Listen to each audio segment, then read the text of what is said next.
Ya, nama saya Budi. Saya sudah menjadi supir angkot kira-kira sudah berapa ya, 30 tahunan. Jurusan hanya satu, 03 jurusan Ciapus.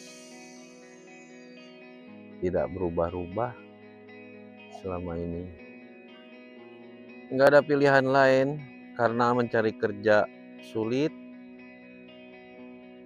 Sudah melamar ke sana ke sini, tidak ada panggilan, ya terpaksa. Ya itu, awal mulanya jadi supir angkot karena sulit mencari pekerjaan, tidak dapat pekerjaan, keahlian saya hanya bisa mengemudi. Jadi ya tidak ada pilihan lain, supir angkot jalannya. Kalau saya mulai narik angkot dari jam habis subuh, jam 5, kira-kira pulangnya mah paling sore jam 5, jam 6. Dan tidak pernah sampai malam. Selama puluhan tahun, angkot hijau telah menjadi pergerakan utama mobilitas bagi warga Kota Bogor. Namun, gempuran transportasi, daring, dan kehadiran armada massal modern kini mulai menggeser eksistensinya. Nggak ada, paling ngobrol sama penumpang keseharian di jalan. Kalau ada penumpangnya, kalau nggak ada ya bengong aja. Ngaruh banget, kalau hujan ngaruh, penumpang jadi sepi. Karena mau keluar aja kayaknya penumpangnya udah males karena hujan. Pasti sepi lah, ngaruh. Relatif, kadang cukup, kadang enggak. Kalau untuk sekarang ini kebanyakan enggak. Karena konsumen sekarang, para penumpang sekarang udah pada punya motor sendiri. Pengeluaran paling besar apa ya?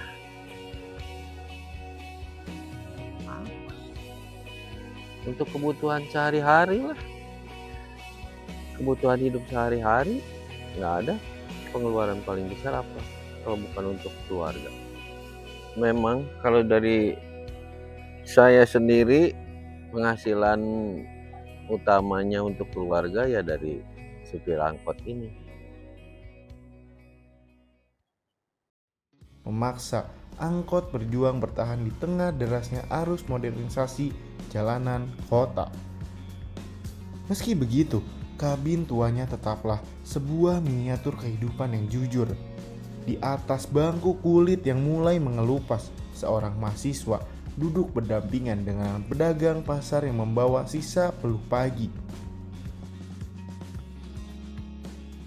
Terima kasih, nama saya Arif Rusdiman, jabatan saya Kepala Seksi Angkutan Dinas Perhubungan Kota Bogor. Ya, kalau peran saya sesuai dengan tupoksinya, salah satunya adalah pembinaan, pengawasan, dan kebijakan ya. Karena kan alhamdulillahnya Kota Bogor tuh untuk angkutan kota dan perkotaan sudah ada lembaganya.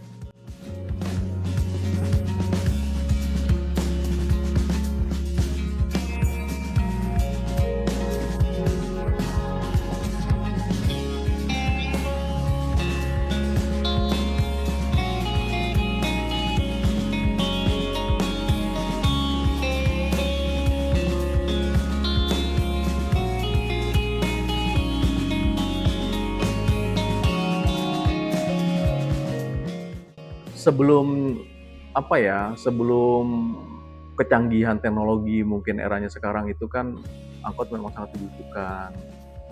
Setahu saya tuh dulu sebelum ada jaringan trayek yang adanya di Kota Bogor, angkot-angkot penghubung antara dari desa ke kota itu sudah ada, ya kan? Nah sekarang dengan perkembangan zaman dan kemajuan segalanya itu semua bisa berkembang. Salah satunya kan angkutan kota itu berhubungan juga dengan angkutan yang melalui aplikasi dan lain-lain juga. Kalau selama itu operasional dan ada pemakai jasa itu masih bisa menggunakan, saya rasa sih kalau bicara efektifnya relatif ya, karena kan tidak semua pengguna jasa layanan transportasi itu ada aplikasi yang seperti saya sampaikan tadi, dia mau cepat, mau instan atau tidak, kan seperti itu. Ya bagi mereka yang sering ke pasar, mungkin juga belanja dan dimasukkan dalam di angkut, kan saya rasa sih kita realistis saja berpandangannya sih. Kalau bicara efektif tidak efektifnya ya kembali lagi ke pengguna jasa transportasi kayak gitu.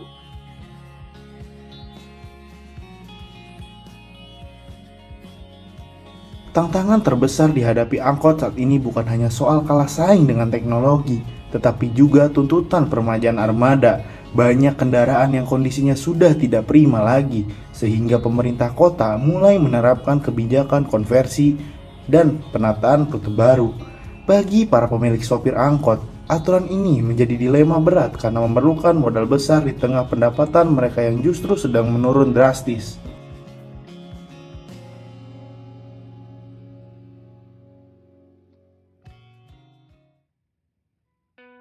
Oke, halo semuanya, kenalin nama aku Meiza dan aktivitas aku sehari-hari aku adalah mahasiswa IPB University dari sekolah vokasi.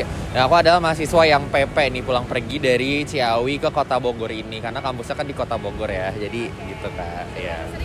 Dibilang sering sih lumayan sering ya, karena kan emang PP. Jadi kadang pakai motor, kadang pakai angkot gitu. Karena angkot juga di dekat rumah gitu, jadi aman sih.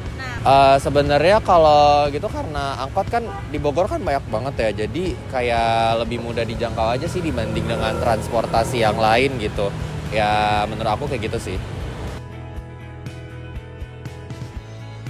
Modernisasi transportasi di Kota Bogor memang tidak bisa dibendung dan perubahan adalah hal yang mutlak.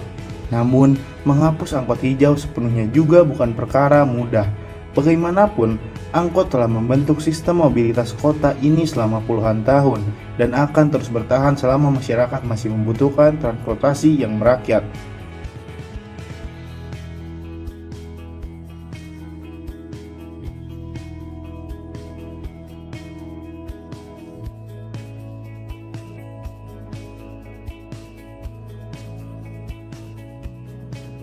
Jujur, jujur, sometimes terganggu karena apa ya? Aku kan kadang suka naik motor ya, jadi kayak kadang tiba-tiba belok kiri sendiri lah, atau mungkin ngetem di tengah jalan banget lah. Sampai pernah waktu itu di saat aku mau balik, kan rumah aku kan emang depan gangnya itu kan suka adalah angkot ngetem. Nah itu tuh jujur agak ngeganggu karena aku susah masuk kayak gitu. Sampai waktu itu pernah diklaksonin sama mobil di belakang, padahal itu aku mau masuk gang gitu loh. Jadi agak susah gitu, agak gimana gitu. Tapi masih kepake sih angkot tuh sebenarnya. Iya. Pada akhirnya, masa depan angkot hijau Bogor akan sangat bergantung pada bagaimana mereka bisa beradaptasi dengan sistem transportasi modern. Integrasi rute antar angkot sebagai angkutan pengumpan dengan moda transportasi massal yang baru bisa menjadi jalan tengah. Dengan begitu, angkot tidak perlu hilang sepenuhnya dari jalan, melainkan berubah peran agar tetap relevan memenuhi kebutuhan mobilitas warga.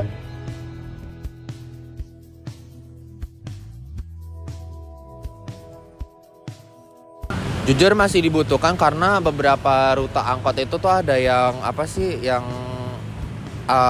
bisa ditelusuri. Gimana ya bahasanya ya? Pokoknya enak aja gitu buat naik angkot ke tempat inilah gitu. Ya.